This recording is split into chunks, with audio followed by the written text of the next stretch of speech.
as we were saying, ask Yasko or Marty, can you turn, Daniel will take care of it. As we were saying, this is the first meeting of our month of February, and Kirsten will be conducting this message, Jesus and Responsibility, a passage of the book Jesus in Our Days by Joanna De Angelis. Kirsten, please.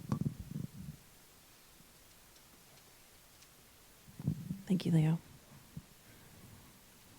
Good evening, everyone. Welcome to the SSB. If you haven't already done so, put your cell phones on vibrate and or silent. So we continue on with the study of the book Jesus in Our Days, and this particular chapter is entitled Jesus and Responsibility. And yes, we do have copies of the book for sale right here. If you haven't already purchased it, it is a fantastic book to study and read about. So let me just double check with the technical staff in the back. Is everything okay? Sure. Okay. Some technical difficulties, just a moment.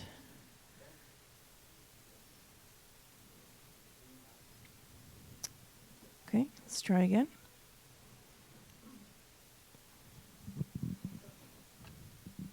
Okay, we're good to go? Okay. So today we're going to be talking about Jesus and responsibility. So we always like to start out by defining what responsibility is. So it's important for us to know what our own perspectives, our own understanding to get a baseline. So what does responsibility mean to you guys? Anyone? Any brave soul?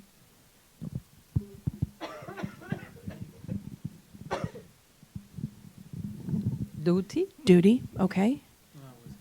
Oh. Anybody else? Responsibility?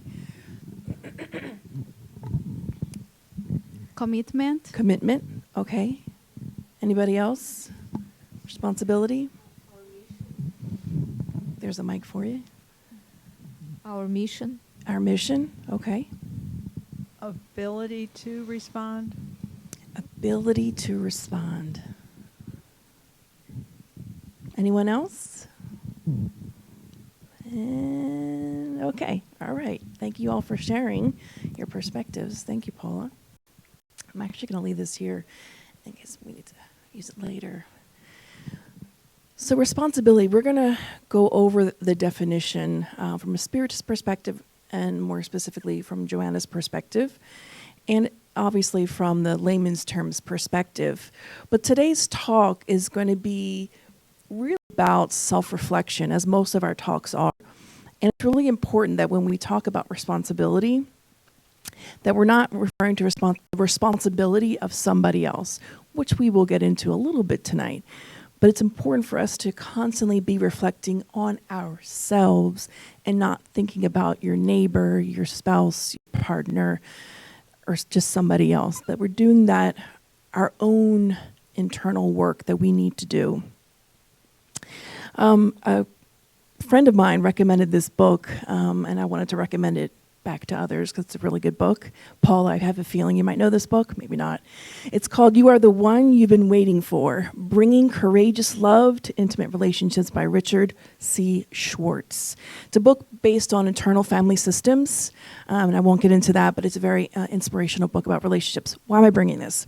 Because there's a very interesting poem at the beginning of the book, and I wanted to share it with you all as a starting point for our discussion tonight. And the poem does not have a name. It's just from a book of collected poems by Derek Walcott.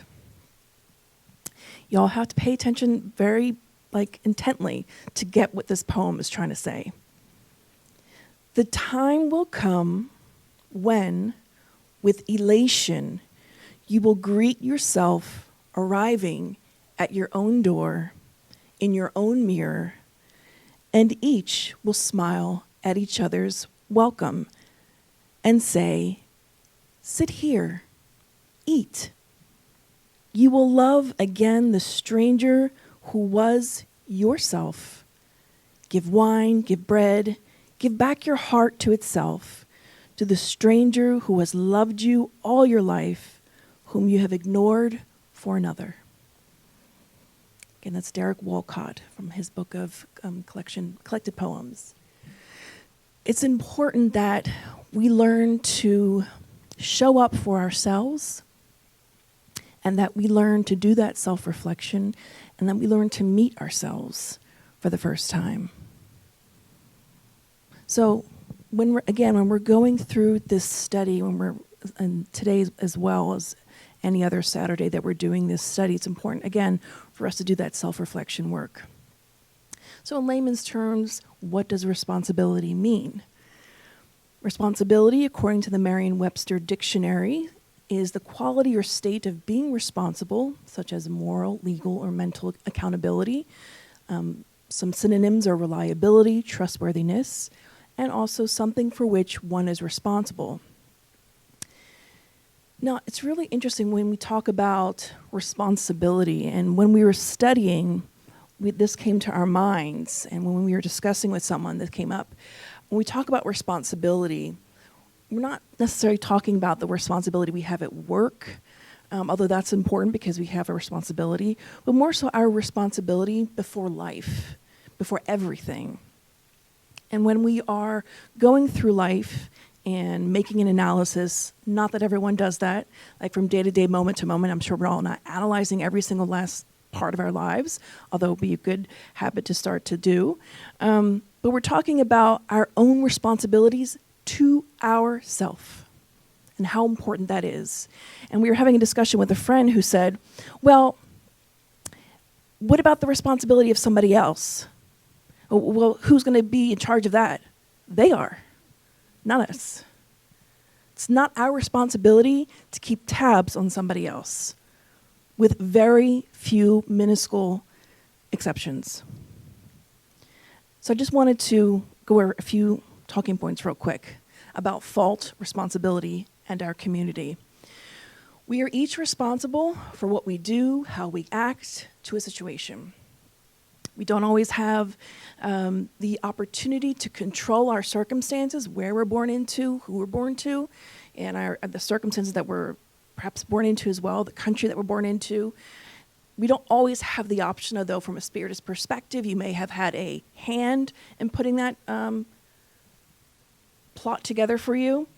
But ultimately, when you're born into it, there's not a whole lot you can do to change it necessarily. But the only thing we do have control over is ourselves and how we react to it.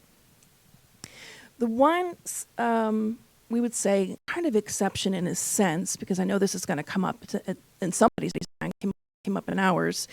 If someone has physically abused you or is currently physically abusing you in any way, we have a responsibility to report this person to the appropriate authorities so as to prevent them from harming others in our community or in the world. We share this because our talk today from Joanna DeAngelis heavily reminds us to reflect back on our own personal responsibility and not what someone else is supposed to do, unless that other person is infringing on the rights of another person, i.e. if they're abusing someone or abusing a child, so forth and so on. We have that responsibility to report it. Does that make sense? It's logical, right? It's common sense. As my daughter would say, common sense is like deodorant. Everyone should use it, but not everyone does. So it's, something for us that's worthy of noting. And also people who suffer trauma may be young when it happens to them, and the adults around them are responsible for protecting them. I'm saying this because I don't want anyone to be listening to this talk, watching this talk in the future, currently, and thinking, well, I went through something when I was young, and I didn't know, and so I didn't tell anyone, so I don't want to cause a inner conflict in anybody to feel guilty for not doing something that has already passed, that you didn't know what to do. Because when we're young and inexperienced, we don't know until you know. So just that caveat. And there's a quote by Stephen Covey, that is the author of the book, The 7 Healthy Habits of Highly Effective People. And he says, the key is taking responsibility and initiative, deciding what your life is about, and prioritizing your life around the most important things. That's a really good reminder, sort of a mantra to reevaluating ourselves daily. How are we prioritizing our lives? So to begin our talk, before we go on any further, we wanted to bring this video clip. And please forgive me because the language is, there's no profanity, but there is a little bit of strong language, I would say. Like he uses the word damn, which is kind of strong. So I just wanted to let you know that I do apologize, but I did feel that the message outweighed that small little hiccup. So Leo, please, the lights. Friend of mine, having a debate with a friend of mine, and we got stuck on the difference between fault and responsibility. She kept talking about how something was somebody's fault. It's somebody's fault. And I was like, it don't matter whose fault it is that something is broken if it's your responsibility to fix it. For example, it's not somebody's fault if their father was an abusive alcoholic, but it's for damn sure their responsibility to figure out how to deal with it and try to make a life out of it. It's not your fault if your partner cheated and ruined your marriage, but it is for damn sure your responsibility to figure out how to take that pain and how to overcome that and build a happy life for yourself. Fault and responsibility do not go together. It sucks, but they don't. When something is somebody's fault, we want them to suffer. We want them punished. We want them to pay. And we want it to be their responsibility to fix it. But that's not how it works. In your heart, your life, your happiness is your responsibility and your responsibility alone. As long as we're pointing the finger and stuck in whose fault something is, we're jammed and trapped into victim mode. When you're in victim mode, you are stuck in suffering. The road to power is in taking responsibility. Your heart, your life, your happiness, your responsibility, and your responsibility alone. Hey.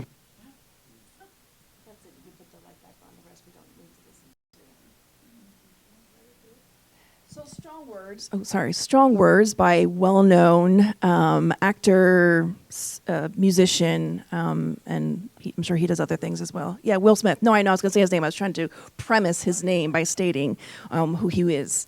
So that was just a little tidbit as a foreshadowing for our talk today, because if you read this particular chapter in depth and you study it and you go over it again and again and again, it brings us to this idea that ultimately we are only responsible for ourselves and the lives that we affect, yes, around us. But we have to make the choice in our lives to react one way or another. We have that choice. So as we think about that, let's reflect on Joanna's words in regards to responsibility and her definition.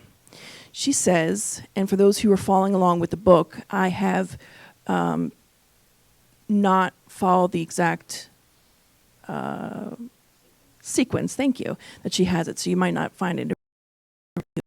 She says, responsibility is the result of a discerning conscience that grasps the reason, purpose, and aim of one's life, working to assume the role for which one is destined. Responsibility drives people to the extremes of sacrifice, self-denial, and the renunciation of their well-being, even their lives. So she gives us this picture of what it looks like, or what it's supposed to look like. And so she does bring up Jesus, obviously, in this chapter. Clearly, we're talking about Jesus and responsibility. But Jesus was a perfect example of this extreme of sacrifice, self-denial, the renunciation of their well-being, and even their lives. And I just want to say one thing, because this might come up. Well-being, the renunciation of their well-being. This does not mean that Jesus or the other people I'm about to share gave up self-love, self-nurturing. No. It means that he gave up because he didn't have to come to earth and go through all the suffering that he did. He gave that up momentarily for a period of time to come and help us. Much like Martin Luther, although not perfect. Because of what he sacrificed, his self-denial, his renunciation of his own well-being, it cost him his life. Mother Teresa, same story. I did not know to what extent, but we learned after watching it that she actually was a pretty amazing soul. She actually would get messages from God per her, and they were premonitions. She'd get these premonitions of what was going to happen, so she was able to save a lot of slaves. So if you have the opportunity to watch this movie, and you don't feel like you're overly sensitive to such harsh things in history that have happened, and her life, her story is pretty amazing. She was an amazing soul. I kind of view her now as the Joan of Arc of the African American world, in a sense, because Joan of Arc, the spirits talked to her when it came to helping France. So, and she's glorified, and Harriet Tubman is glorified to a point, but not as much as Joan of Arc. Joanna goes on to define responsibility in the following way, and she personifies it, puts it into a practical sense where we can actually think about ourselves and the actions we take. She says, responsible people are neither neglectful nor hurried. So they take their time, they don't neglect the things that they need to do, they take care of what they need to take care of, and they're not in a rush. Goal of achieving wholeness. It's a good question to ask ourselves, what are our own personal goals? What am I striving towards? What am I working towards? And a really good, important question that I hear, because I watch a lot of Dr. Phil, and he says a lot of the time to the people his guests who have certain behaviors that are toxic or just they're not really working out and are yielding bad results, he always says to them, well, how was that working for you? So it's important for us to evaluate what we're working towards and if what we're doing is really working for us, or if we are in our own way, which we will be talking about today as well. She says, responsible people implement a serene action plan within the parameters that characterize individual and collective progress. What does that mean? In layman's terms, this basically means when we are setting our goals and our action plan, that we are not only choosing things that benefits us, but ultimately can benefit those around us, those in our city, those in our neighborhood, those in the world. So if I want to be a social worker or someone that helps other people, those are my goals. So I'm benefiting all those whom I'm coming in encounter with, right? Makes sense. It's logical. She says also they don't become social parasites. They don't rely on people for their living. Now, so you might say, well, what about people who are on assistance, medical assistance, things of that nature? Every intention, and far be it from us to judge anyone. We're not here to, use the gavel and pass this to anybody else's life but our own. Because only God truly knows the heart of other people. We don't know what goes on in the hearts of other people. Again, this is just for us to do our own self-reflection. She says, responsible people, they don't ride on other people's success. They create their own success. Success is not making $1 million a year, necessarily. It's not having the biggest house on the block or the best car.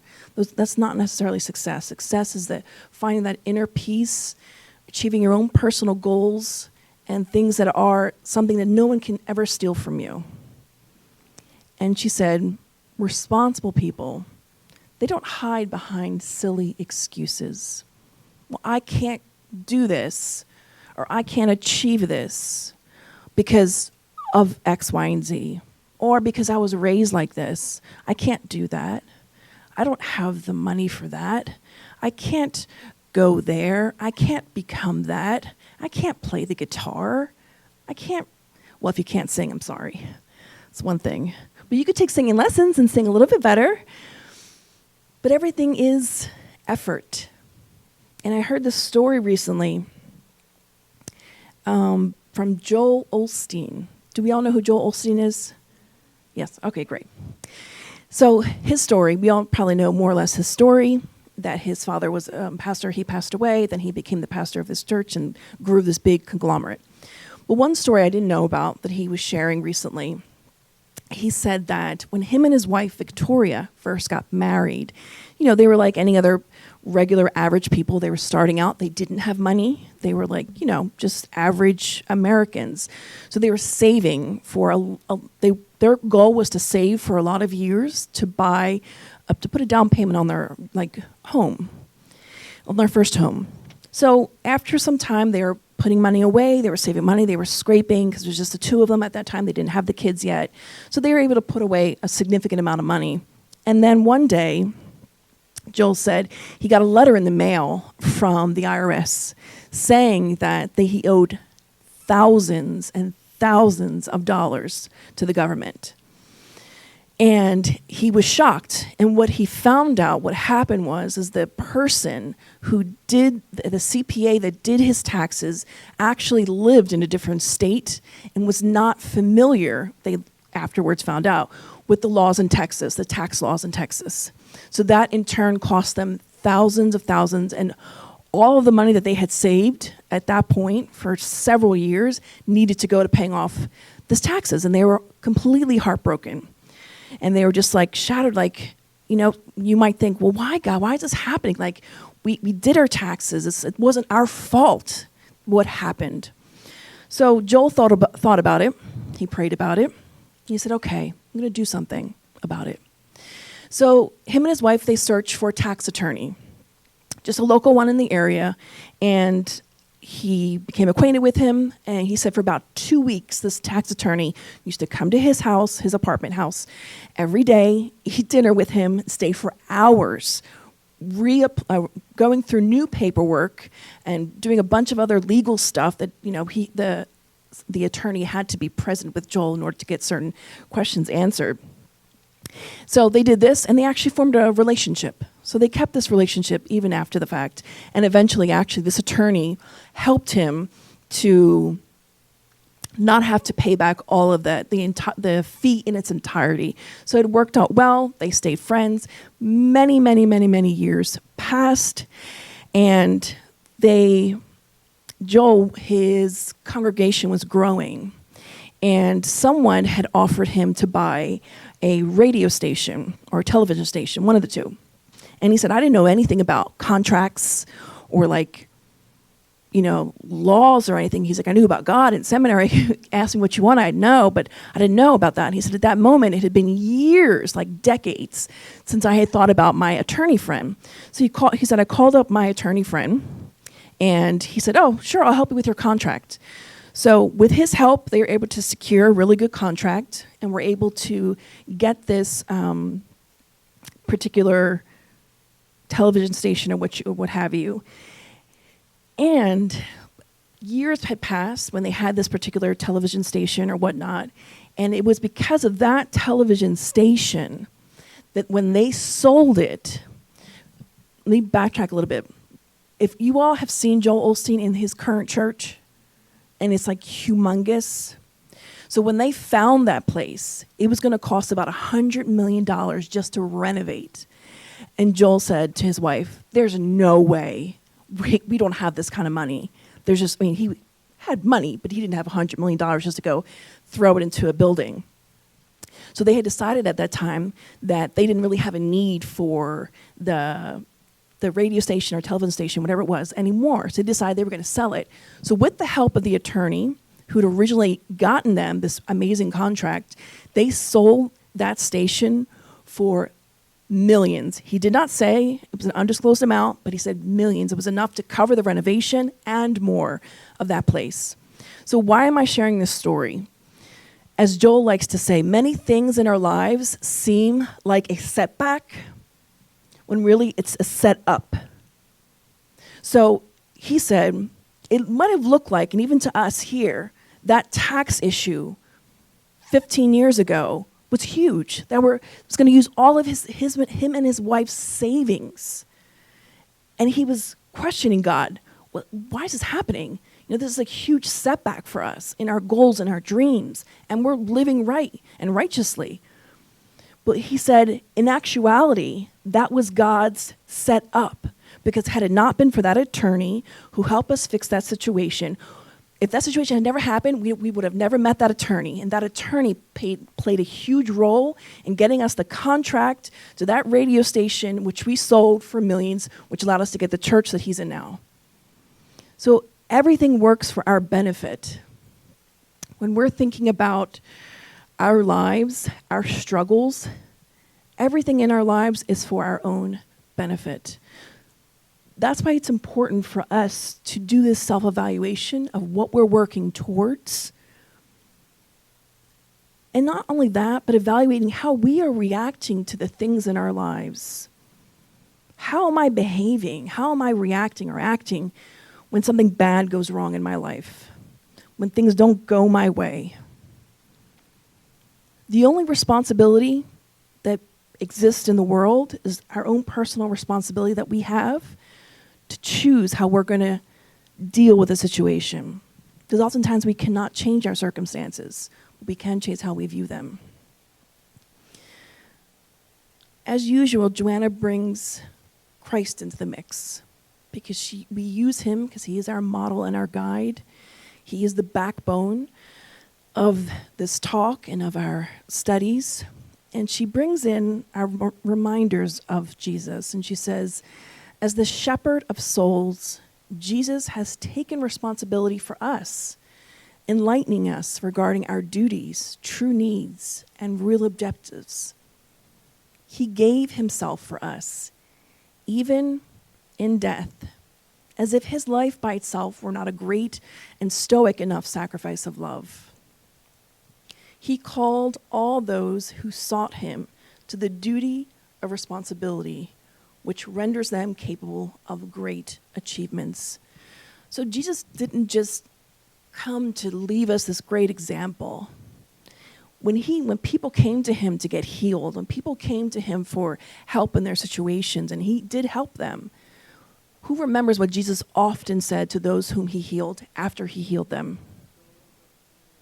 Go and sin no more. This is what, and we'll kind of go a little further into what Joanna says. This is what Joanna's beginning to reference. The great achievements. Go and sin no more. We don't have to go back down the same pathway. We can achieve such great things. Let's go on and we'll discuss more. She says, knowing the human soul in its full reality, he identified it as the source of all ills as well as all blessings. Knowing the human soul in its full reality, he identified it as the source of all ills as well as all blessings. So we can be our greatest obstacle, but we can be our greatest team player. And I hear often from different sources how important it is to be your own best friend. So if you're complaining about something or you're going through something, you have to imagine talking to your best friend, and what advice would you give them? And give that to yourself. Because 9 times out of 10, we're a whole lot more compassionate, more understanding, and more clear-headed when we're giving advice to somebody else. But when it comes to us, sometimes we can falter. That's why sometimes people say, man, I wish I could take my own advice. So we have within us the capability. She goes on to say, because people actually cling to their woes for the pleasure they bring, they become inured, which means accustomed to something especially unpleasant, to their misfortune, in which they remain somewhat comfortable, despite their display of discomfort and unhappiness. And we see this across the board. If you see people in bad, toxic relationships, they tend to stay for a variety of different reasons, but there actually is research that shows that people who go back to abusive relationships time and time again, in part because it's a comfort for them. They know it. That's what they know. It's not so much that they like the abuse, but it's just it's a familiarity. As Joanna reminds us, we become accustomed to it. And it's sort of like that story of the dog who's crying on the side of the gas station, and someone comes by and says, "Why is that dog crying?" And the owner says, "Oh, he's laying on a nail." And the guy says, "Why doesn't he just get up?" He's like, "Well, because it doesn't hurt enough." So that's a lot of our story, that, well, it hurts and we're complaining, but really not enough to do something about it. So in talking to one of my patients recently who has many of my patients I deal with have addiction issues. So she was opening up to me and talking to me and saying, "I know I have this issue. I know that I have these group of friends," because she's currently clean, but she's like, "I know I have this group of friends and I know they're a bad influence, and I know that I have a high probability that if I stay with them, I might fall back, and I know it." So I listened to her. I held space for her, allowed her to talk and vent and get things out. And I said to her, "Well, so you know consciously the decision that you're making?" She said, "Yes." "And you know what it could lead to. And you know that it's a painful situation for you because that constant reminder of the life you used to live, you don't want to live anymore. Yet some part of you is so comfortable with them because you've known them for years. They're the same ones that have been using with you for years, but you're clean." She said, "Yes. As long as you are making an educational decision and you are aware, in a way that seems crazy. But actually, the fact that she was even self-aware enough to recognize that that was a conscious decision she was making is a step in the right direction. Because many people don't even get to that level of seeing the toxic cycle of relationships and friendships that they're in and the company they keep. Joanna goes on to say, consequently, aware as he was of the causes of their troubles, whenever Jesus received those who came to him, he strongly urged them not to return to their erroneous ways so that something even worse would not befall them. And that's when we were referencing earlier, when Jesus would heal people, he would say, "Go and sin no more. Go and sin no more." He said that because he knew our tendencies to go back, for those of you who can't see this in the back, to go back to our erroneous ways, our old habits, basically, in layman's terms. Old habits die hard. That old part of ourself that wants to yank us back into old habits. Instead, we need to tell that part to set aside, to sit on the sideline and say, and embrace and lean into change, self-betterment. Joanna goes on to talk more about responsibility. She says, responsibility frees people from themselves, lifting them to the higher planes of life. Responsibility frees people from themselves, lifting them to the higher planes of life. How does responsibility free people? What do you guys think? How's that possible? If I'm tending to my responsibilities, how is that freeing? Yes, go. Well, I think we don't waste any more time in try to create excuses, look back, things that cannot be changed. So we have more time for more productive actions. That means responsibility. So we don't go in circle, wasting our energy, our time. Yep. That's, I think. Yep, exactly. Thank you for sharing that. You get an A+ on the test. We need to get out of our own way. Stop being our own worst enemy. She says, as long as they insist on cultivating primitive passions, they misadjust their emotional structure, becoming their own victims and falling prey to degenerative and caustic illnesses. So responsibility frees us from these primitive passions, because once we choose to be responsible before the laws of God, before our life, and set goals and saying that this is what I'm going to be, I'm going to show up for myself, I'm going to take responsibility for my life and take ownership and control and hold myself accountable, which is a synonym for responsibility. Hold myself accountable for how I choose to react to the things that happen to me in my life. She goes on to remind us, moral renewal provides an effective channel for wholesome energies, preserving individuals for the higher purposes for which they are destined.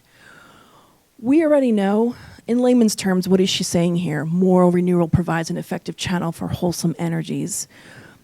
Anything that is good, and I think that's the name of the book, It Is Good to Be Good by Gary Schwartz. We know that there's research out there that when we do good things, is it Gary Schwartz? Stephen Post, thank you, Stephen Post, sorry Gary. It is good to be good. So there's research out there that says when we, do good things happen back to us in return, and we have positive reactions in our body, in our whole system, and the ways in which our body reacts, the hormones that are released from our brain, et cetera, et cetera. So we know that it is good for us to live a morally upright life. We know this already. Science already tells us this. Joanna's just reminding us of that. Yeah. She says, humankind has survived thanks to its responsible individuals who work continuously for the good, the beautiful, and the ideal. These are the pioneers, the Christs of the world, the Harriet Tubmans of the world, the Mother Teresas of the world, the Martin Luther Kings of the world, and so many others who honestly are not recognized in history, who do so much good that we don't even know about. But we have to be grateful to them because they're the ones who've established so much of our progress for us. The pioneers in psychology and modern medicine, all those who went before us and who were brave enough to say, no, I think it's this way. We need to veer off in this way. When Carl Gustav Jung, when he kind of branched off from Freud, and correct me if I'm wrong, Paula, that was a huge thing. Freud was the guy. So for him to kind of go his own way was huge. He was a pioneer and helped shift, to some degree, psychology as we understand it. So there have been pioneers that have come already before us. And she says they stand out for the greatness of their accomplishments cemented in personal sacrifice. So we can tell a tree by its fruits, in layman's terms. She goes back to talking about Christ and reminds us, after he healed lepers, obsessed individuals, and the woman caught in adultery, Jesus' warning to them was always based on responsibility, so that in storing up ethical values and fulfilling spiritual duties, they would not return to their wrongful ways. This is how responsibility is important in our lives, that we grasp the concept. So we don't go back to our wrongful ways, as she puts it, or so that we can reevaluate our lives and choose the right pathway for us. Because our circumstances do not define us. What happens to us does not define who we are. How we choose to react to those circumstances can be who we are. Sometimes our initial reaction is not good. It's one of revolt or angst or lack of understanding, but we can change that around. And just some take-home thoughts for us today. From Joanna, she says, right now, as you need Him, Jesus, reformulate your notions about life and begin to act correctly, led by responsibility, led by that sense of accountability that we are going to hold ourselves to. And this is so interesting because for those of you who come to our Thursday study sessions, I just started to go back, and we had a interesting comment, and I don't know if this person wants me to call them out, so I won't say their name, but this particular person was talking about how they used to have a bumper sticker on their car, and it had something about Kardec, and this particular person always felt while they had this bumper sticker on their car, this sense of self-accountability, like, oh my gosh, I have to drive correctly, I have to do my best because people are going to see Kardec and associate me, so I have to be my best behavior, or else I'm, and she said that once the sticker came off the car, it was like a load off of her conscience, because like, ooh, no one's going to know I can hide in my car, I can cut people off maybe. She didn't say cut people off, I'm saying it.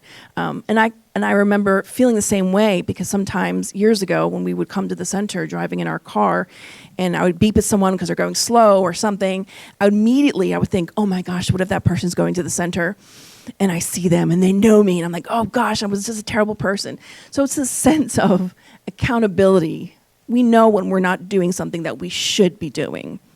We have that little, angel and devil on our shoulders trying to sway us one way or another.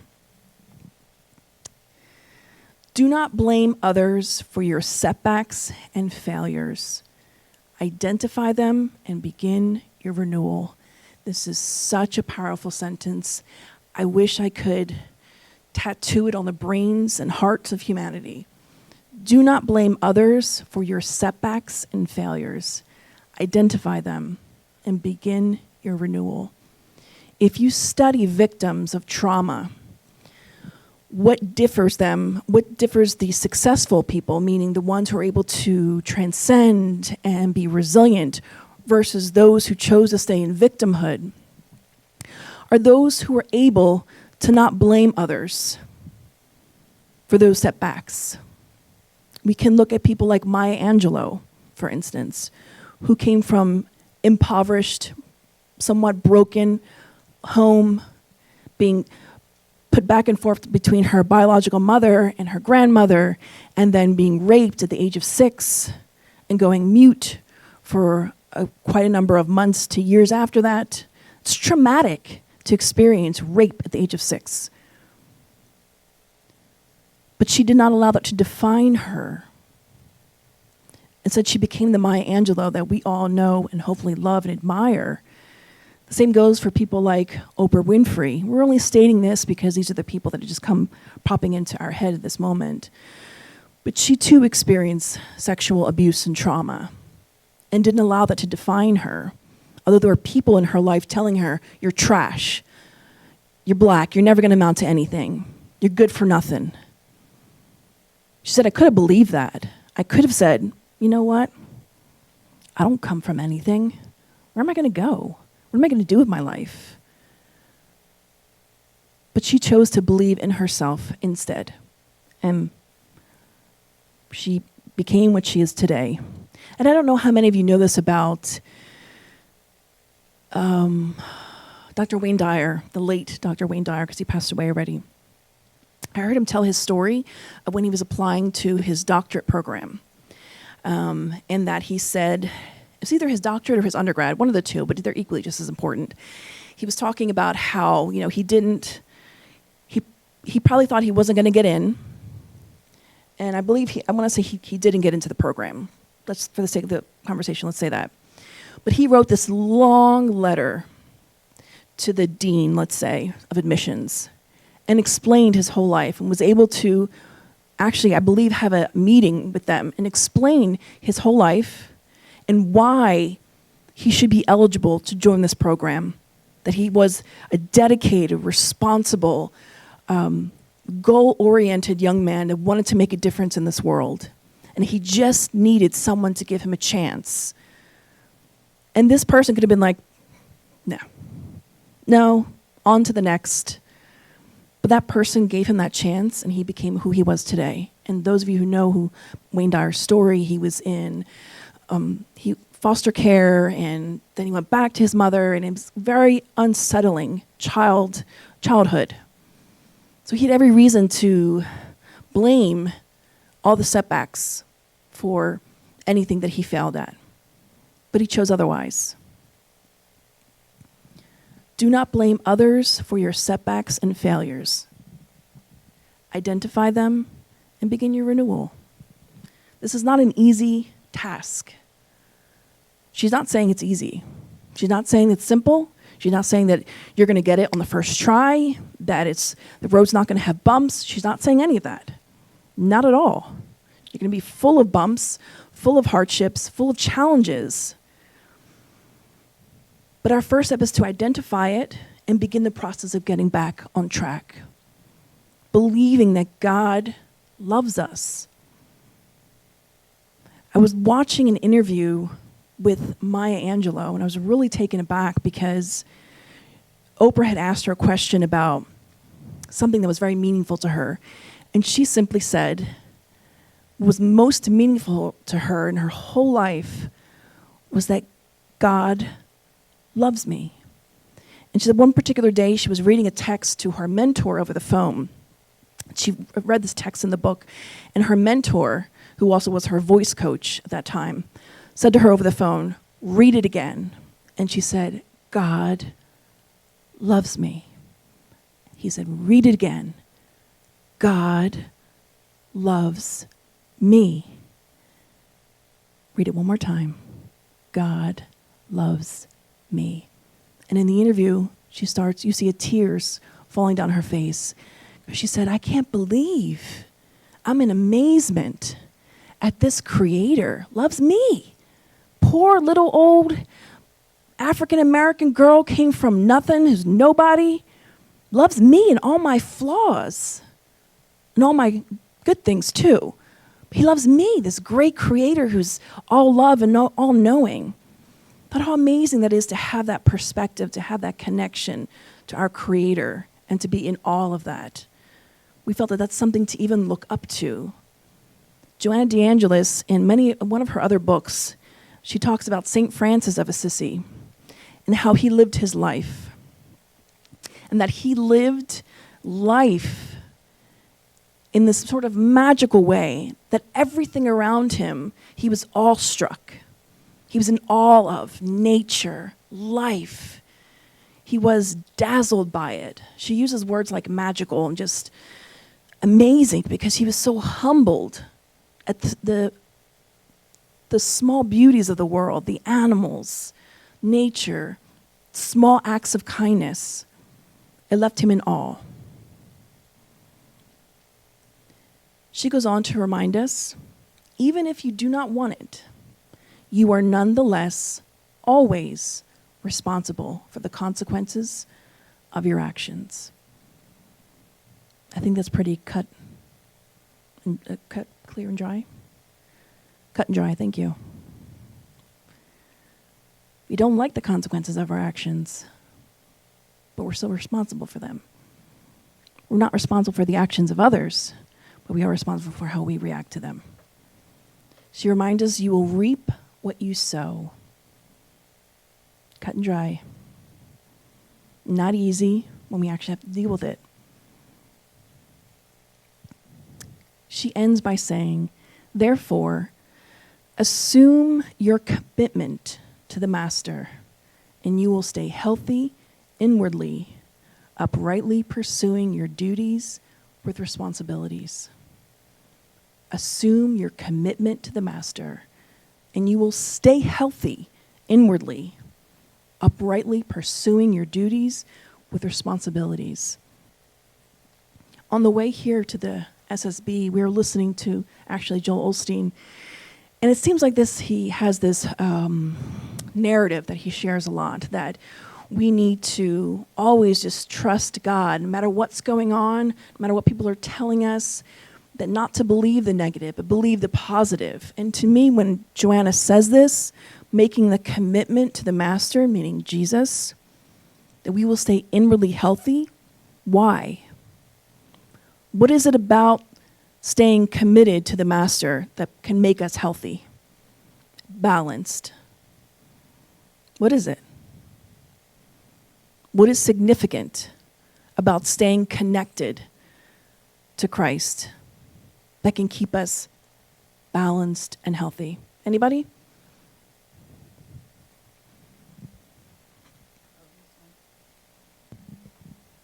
It is a direct connection to your life force. I mean, we think we need to eat, which we do. Oh, hello. Direct connection to your life force, which is what I consider a connection to God, spiritual energy. It really is a necessary food. Absolutely. Anybody else? I think you hit the nail on the head there, Paula. Thank you. I'm just going to shut that off. Yeah, absolutely. It's that connection to that higher energy. It's common sense, right? If we think about it, it's logical. We're connected to a higher vibration. You're raising your vibration, and thus our vital centers become more balanced, become more in tune with our spirit mentor. And not just our spirit mentor, because oftentimes we kind of just tune him or her out. Like we just go, and you turn the dial off. So what happens is they end up using the people around us to help us, to speak words of positivity into us. And we should pay attention to the things that happen to us and the positive things that people are saying to us, because that very well could be our mentor trying to speak through that person to encourage us. And sometimes you might find at the most random times when people will speak positivity. It has happened to me personally many times at my job as a nurse. I think it happened the last time that I can recall right now at the top of my head, the most significant one was a particular day. I was particularly stressed and down, but I had to make a bunch of phone calls to patients. And I was calling numerous patients, going over discharge planning and setting up appointments for them and going over their disease process and what to do and yada, yada, yada. Same stuff I do. I get to one of the last calls of the day, one of the last calls of the day, and I get on the line with this woman, and she answers her phone, and she says, "Praise the Lord, this is Mary." Mary wasn't her name. But she says, "Praise the Lord, this is Mary." I was like, I froze. I was like, who answers the phone like that? So I went into my professional mode of saying who I was, explaining where I'm calling from and all the reasons why I'm calling, and we discuss things and go back and forth. And she just says, "Child, God bless you. I don't know you, but I'm sending you a hug and all my love." And I thought, as soon as she said that, I felt like something melted inside my soul, and I was renewed. This lady didn't know me from Adam. She didn't even see me. She just heard my voice on the phone, and I couldn't have been more like just stoic and professional and robotic in a sense. And here she was just being a servant, being committed to her master, to our master, Jesus, and spreading love. And she was able to break down that barrier for me, that sadness, that sad cloud I was keeping that whole day. That even though I tried to pray earlier in the day, nothing worked for me. But this woman's kindness, in an instant, it melted my heart. So let's think about the responsibility that we have to ourselves, to be kind to ourselves first, and how we affect those around us. We can't change what people do, but we can change what we do and how we react. So those are the thoughts that Joanna and I leave you with today. And we have a couple minutes for any questions or comments, feedback, criticism, constructive or not.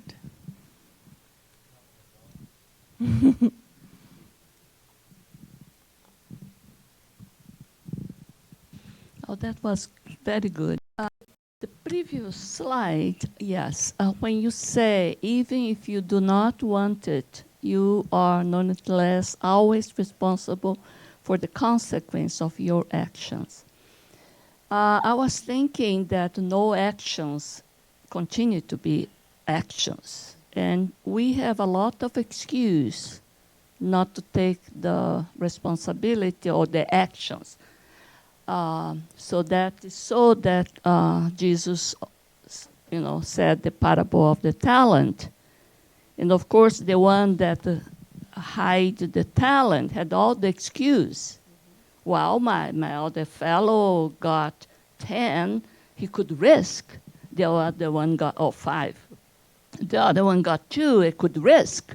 But I got only 1. How could I?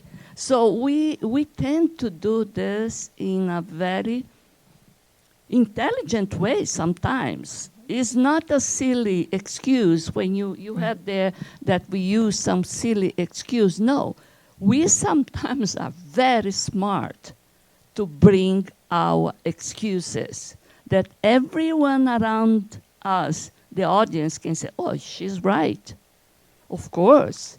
But only us will know if this is true or not.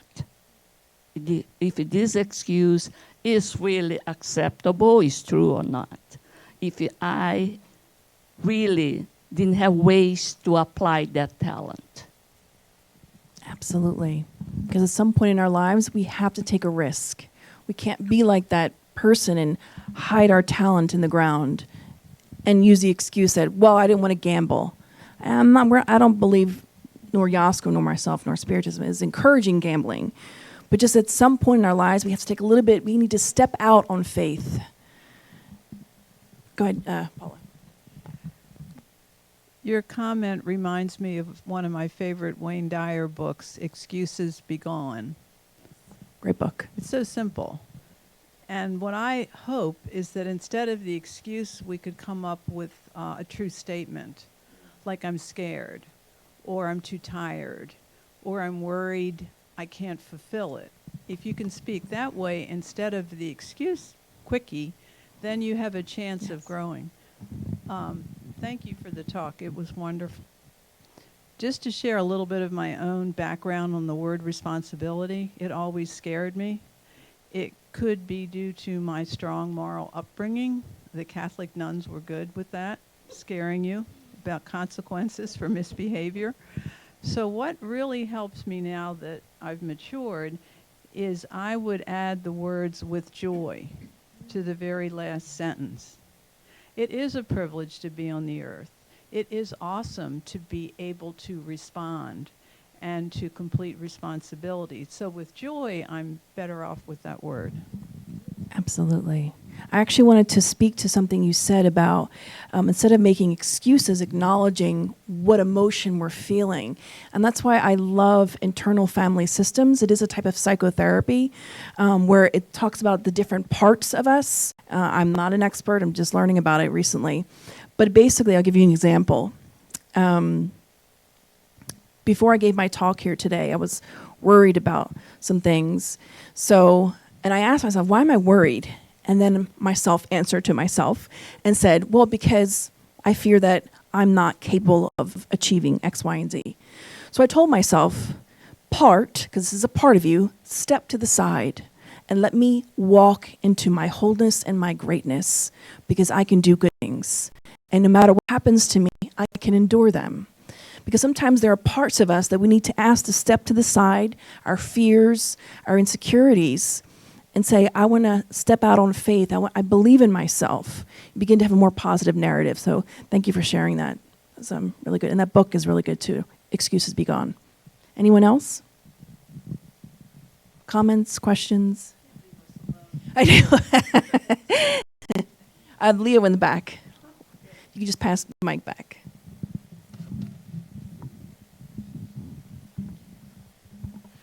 One comment that I have, Kirsten, and thank you for the talk. It's just in this bringing this topic to all of us in the idea of responsibility. I quite often ask, what is my responsibility, especially when it's in relation to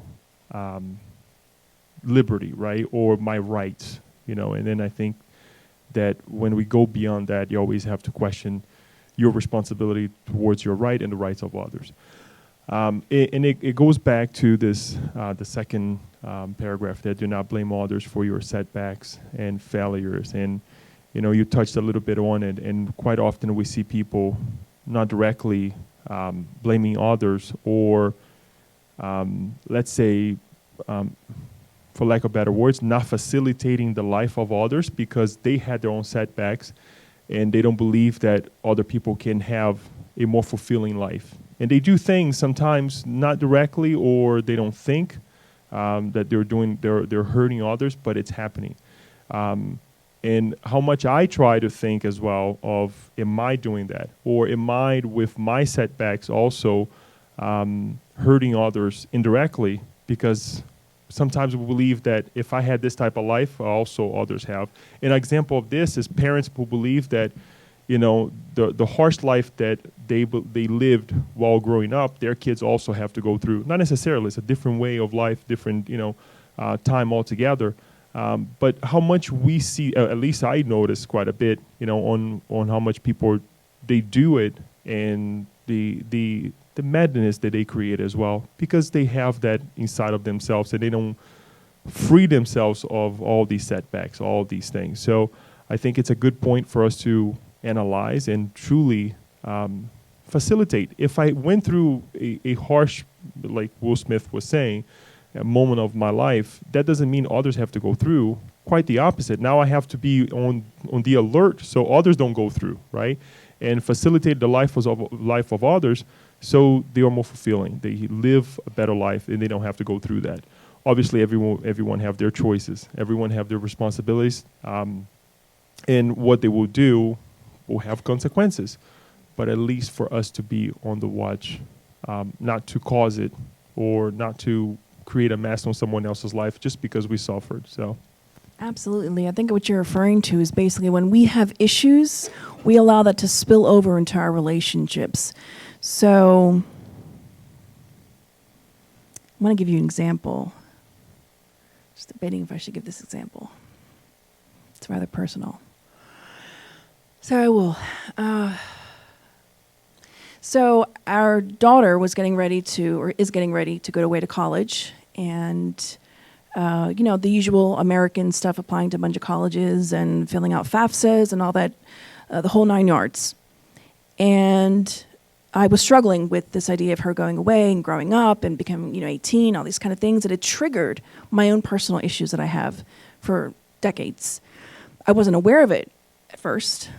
I kind of was, but then I just kind of pushed it aside and said, no, well, I'm worried because I don't want her to, bad things to happen to her. So I justified why I was acting the way I was acting and putting guilt on her and making her feel really bad. Of course, no one makes us feel anything, but I definitely influenced her to feel that way. And I remember coming out of a therapy session and coming to realize that these were my issues, that I was negatively impacting my child, who I love to death. It sounds terrible, to death, but I love so much. It was the first person I experienced real love with in my life, that I could understand that I didn't want that for her. So I remember calling her immediately as I'm driving back to work that day. And I texted her, I said, give me a call. And she called me, and she's like, and she came out of class and she's like, what's going on? And I was like, no, I want to tell you something. She's like, okay. I was like, I wanted to apologize. I wanted to say I'm sorry for how I've been reacting. And it wasn't right. I have my own issues that I'm trying to sift through and deal with. And mom's not perfect. I got my own stuff. So I said, it's not you, it's me. So I went on to explain a bunch of things to her, and she just starts crying on the phone. And it was so liberating to her because she no longer had to carry my issues. I took back ownership and was able to free her. And that's how being responsible, living authentically, and living with accountability for myself allowed me to be free and also freeing others. So thank you, Leo, for sharing that. Yes, comment. So I think in this talk of responsibility, just wanted to bring another line of thought that we have been learning with the Spirit's book and Joanna de Angeli especially.